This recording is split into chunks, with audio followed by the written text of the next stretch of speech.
Avez-vous déjà éprouvé ce frisson subtil quand vous croisez quelqu'un dans la rue et que vous sentez, sans raison consciente, qu'il est différent? Que certains êtres, quelques âmes, semblent marcher entourés d'un halo que nul ne voit, mais que beaucoup pressentent? On les appelle les élus, les choisis, parfois les prophètes silencieux. On les flatte, on les redoute, on les méprise même. Leur présence irradie plus qu'elle ne s'affirme. Mais qui sont-ils vraiment? Quel pouvoir, quelle tribulation, quels enseignements porteurs pèsent sur leurs épaules? Dans cette vidéo, nous allons faire tomber les voiles des mythes. Nous dévoilerons les fausses croyances qui enferment la figure de l'élu. Nous explorerons leurs véritables capacités spirituelles, intellectuelles, intuitives. Nous révélerons les obstacles invisibles qu'ils traversent, la solitude, le jugement, l'incompréhension. Et surtout, nous verrons comment comprendre leur rôle peut enrichir notre propre chemin et non nous en exclure. Préparez votre esprit, autorisez votre cœur à ressentir.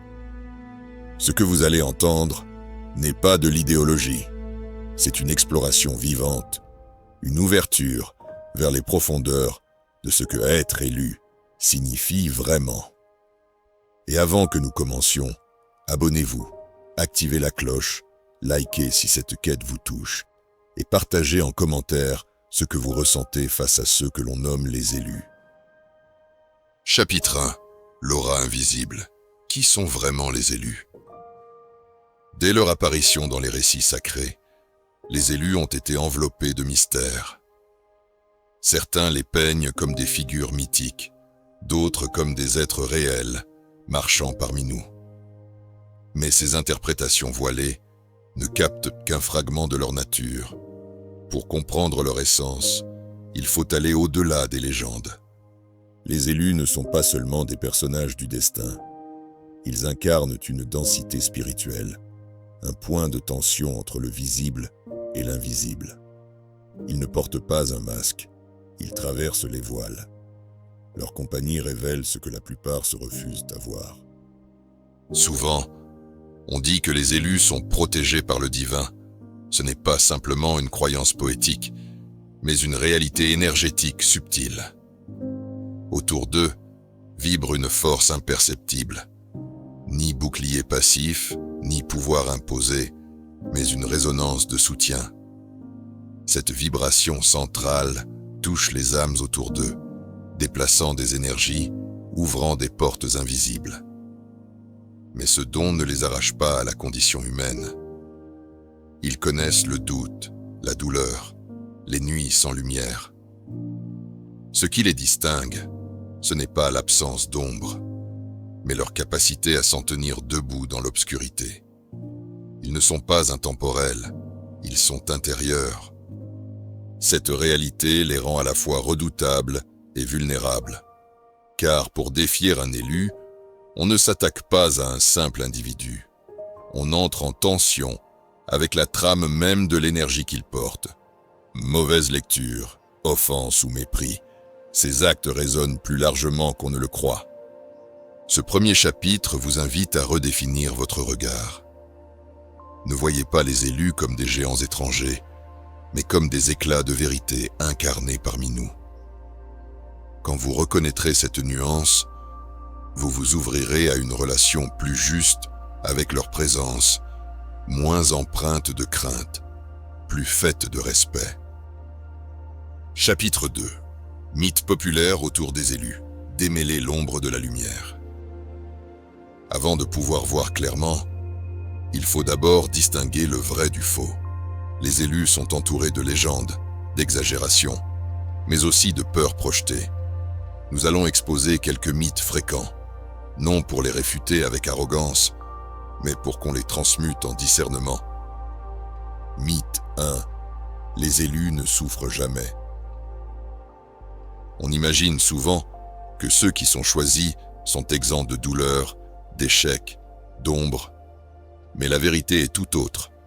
L'élu affronte ses blessures. La différence, c'est qu'il apprend à ne pas s'y identifier. Il sait que la blessure n'est pas le chef, mais un passage.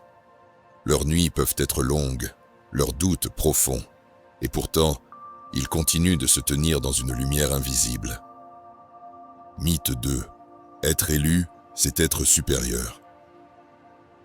Certains croient que l'élu est une figure de supériorité, un roi, une divinité. C'est une illusion que l'ombre du narcissisme adore nourrir. L'élu authentique ne se tient pas au-dessus, mais au milieu, en pont, en canal. Il sert, pas pour dominer, mais pour relier. Se croire au-dessus est la plus belle trahison d'un élu. Mythe 3. Tout leur est donné facilement. On raconte que les élus reçoivent tout sans effort. Succès, dons, reconnaissance. En réalité, beaucoup traversent le désert. Sacrifice, renoncement, invisibilité. Le don facile est souvent un masque. Ils doivent purifier, retravailler, être désossés pour reconstruire. C'est dans la perte qu'ils renaissent. Mythe 4. Ils contrôlent tout avec leurs dons. Oui, ils peuvent influencer, vibrer, guider, mais ce n'est pas un pouvoir de tyran. L'élu ne contrôle pas l'autre, il propose une résonance. L'autre conserve toujours son libre arbitre. Quand vous questionnez un élu, rappelez-vous que sa lumière n'est pas une contrainte, elle est une invitation. Chapitre 3. Le pouvoir intérieur. Capacité spirituelle, intellectuelle, intuitive. Les élus ne sont pas de simples symboles. Ils incarnent une synergie subtile de dons multiples. Leur force ne réside pas dans une seule aptitude, mais dans l'entrelacement de spiritualité, de sagesse et d'intuition. La puissance spirituelle. Leur connexion au divin, à l'invisible, à l'infini, n'est pas un ornement, c'est le fondement de leur être. Ils naviguent dans les mondes énergétiques, entendent le murmure des fréquences, ressentent l'écho des âmes.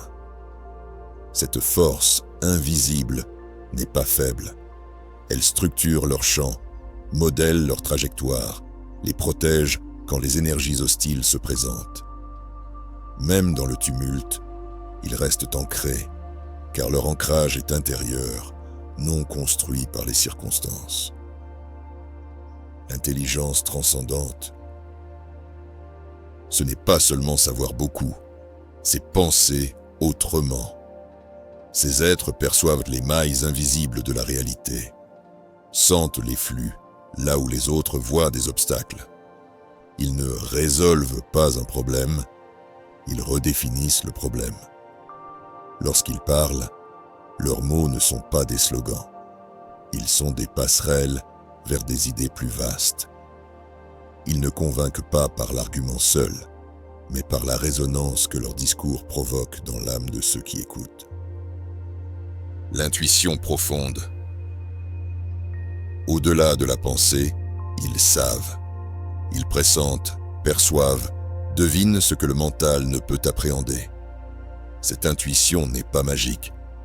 C'est une discipline subtile, un entraînement de l'âme à l'écoute des silences. Grâce à elle, ils devinent les motivations voilées, perçoivent les chemins fermentés par la peur, identifient les creux invisibles de la psyché humaine. Leurs choix ne sont pas dictés par la raison seule, mais informés par une vision où le cœur sert de boussole. Chapitre 4. L'isolement de l'élu. Solitude, incompréhension, rejet. Être élu, c'est marcher sur un sentier que peu comprennent. Cette marche attire les regards, suscite la peur, provoque le retrait. L'un des défis les plus lourds que portent les élus est l'isolement invisible, non pas la solitude choisie, mais celle imposée par la différence. Souvent, leur lumière dérange les habitudes, bouscule les schémas figés de ceux qui ne tolèrent pas l'altérité. Leurs visions, trop précoces, peuvent être prises pour de l'impertinence. Leur sensibilité, jugée excessive. Dès lors, ils deviennent étrangers dans leur propre monde. Leurs paroles sont mal reçues, leurs conseils ignorés, leur amour suspecté. Ils n'érigent pas des murs pour se protéger. Leur manière de s'auto-protéger devient refuge. Ils apprennent à filtrer les énergies, à préserver leur espace intérieur, à choisir soigneusement à qui ils ouvrent leur vérité. Ce n'est pas une froideur, c'est un bouclier serein. Ces épreuves de rejet renforcent leur alignement, car un cœur blessé peut apprendre la compassion la plus profonde. Un esprit mal jugé peut devenir un phare pour ceux qui cherchent son nom. Leur isolement n'est pas une malédiction, c'est une forge. Quand vous croisez un élu isolé, ne le jugez pas comme hautain ou hors de portée. Voyez un être qui porte seul les blessures de l'éveil. Approchez-le avec humilité, patience. Le respect et l'écoute sont les seules clés pour franchir ce silence habité. Chapitre 5. L'alchimie intérieure, transformer l'ombre en lumière. Ce que l'on croit être une force brute, les élus le vivent souvent comme une alchimie intérieure, une danse subtile entre ombre et lumière. Ils ne sont pas nés parfaits. Chacun porte ses fragilités, ses blessures anciennes, ses peurs refoulées. Mais là où beaucoup chancellent, l'élu apprend à transmuter. Quand la douleur surgit, trahison, humiliation, doute, il ne l'évite pas. Il la regarde, l'accueille comme une matière vivante. Comme l'alchimiste ancien qui ferait du plomb un or, il accueille l'obscurité pour en extraire une énergie plus pure. Ce processus ne se voit pas, mais il forge le cristal intérieur de leur être. Ce pouvoir de transmutation ne les rend pas invincibles, il les garde flexibles. Ils savent que pour illuminer, il faut d'abord traverser le fond. Une chute courageuse permet de renaître avec une densité nouvelle. Leur lumière, alors, n'est pas l'absence d'ombre, mais l'intégration de chaque fragment. Lorsqu'ils se tiennent près de vous, parfois silencieusement, vous pouvez sentir ce passage latent, une pulsation où votre douleur se désenchante, où vos ombres apprennent à lever le voile. En leur présence, vous n'êtes pas simplement transformé, vous êtes invité à éveiller votre propre pouvoir de transmutation. Mais cette alchimie est exigeante. Elle appelle persévérance, humilité, patience. Un élu ne promet pas la grâce instantanée, il enseigne la résonance. Il ne vend pas la perfection, il marche entre les éclats du chaos pour faire résonner la cohérence. Ainsi, l'élu ne détruit pas l'ombre en lui. Il la regarde, la purifie, l'embrasse et la reconvertit en force. Cette capacité de regarder l'abîme sans se consumer, voilà l'un de ses pouvoirs les plus insignes. Chapitre 6. L'influence multiple. Toucher les âmes, transformer le monde. Les élus ne restent pas cantonnés à un espace limité. Leur présence irradie à plusieurs niveaux de l'existence. Par leurs mots, leurs actes, leurs vibrations silencieuses, ils influencent des vies, des communautés, parfois des époques. À l'échelle personnelle, une conversation avec un élu peut déconstruire une souffrance ancienne, réanimer une foi assoupie, réveiller une direction oubliée. Le simple alignement de leur énergie peut ramener la paix dans un champ émotionnel troublé. Ils ne dominent pas, ils réveillent. À l'échelle collective, leur rayonnement trace des sillages. Ils deviennent des points d'attraction pour ceux qui cherchent. Leur posture, si discrète soit-elle, peut inspirer une vision nouvelle, ébranler des paradigmes, ouvrir des espaces de conscience. Il arrive qu'on les reconnaisse comme leaders, non par ambition, mais par résonance. Mais ce pouvoir est fragile. Il faut qu'ils restent connectés à leur source, sinon la voix vacille, le souffle se perd. Leur influence perdure quand elle est servie par l'humilité, l'authenticité, le silence entre les mots. Approcher un élu, c'est accepter de participer, non comme spectateur, mais comme co-créateur du champ qu'il installe. En conclusion, comprendre les élus pour mieux s'éveiller. Nous avons parcouru ensemble les méandres du mythe et de la réalité autour des élus, leur aura invisible, les fables qu'on tisse à leur sujet, la densité de leurs dons spirituels, intellectuels et intuitifs, l'isolement qu'ils portent, le feu de leur transmutation et l'influence qu'ils étendent. Mais le pouvoir d'une telle conscience ne réside pas seulement dans ce qu'on admire à distance.